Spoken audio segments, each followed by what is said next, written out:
হালকু sir, আপনার বাড়ি থেকে কল এসছে, কথা বলুন। হ্যাঁ বাবা, বলো। বাবা হালকু, বৌমার শরীরের অবস্থা বেশি ভালো না, হসপিটালে নিয়ে যেতে হবে। তুই জলদি ছুটি নিয়ে বাড়িতে আয়, আমাদের খুব টেনশন হচ্ছে। কি বলো বাবা? দেরি না করে এখনই তানিয়াকে হসপিটালে নিয়ে যাও। আমি আজকেই ছুটি নিয়ে বাড়ি আসছি। স্যার, আমার বউয়ের আজকে ডেলিভারি।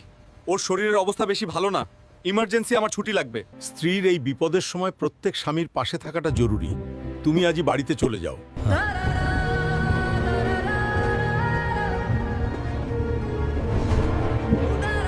ডাক্তার সাহেব, কোথায় আপনারা? জলদি আসেন, আমার স্ত্রীর অবস্থা বেশি ভালো না, দয়া করে সুস্থ করে দিন।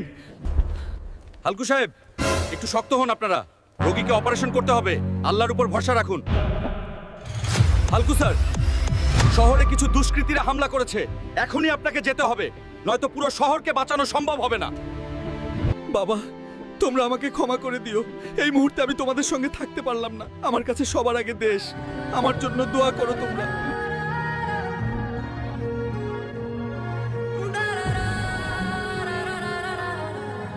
হালকু, এই মুহূর্তে দুষ্কৃতীরা শহরের উত্তর সাইডে ক্যাম্প করেছে, ওই ক্যাম্প তোমাকে ধ্বংস করে দিতে হবে।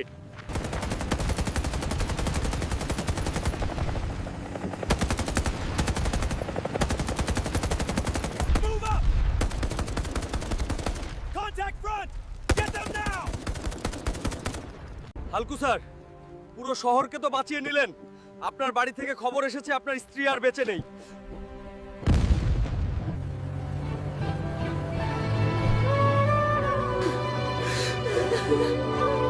তুমি আমাকে ক্ষমা করে দিও তানিয়া।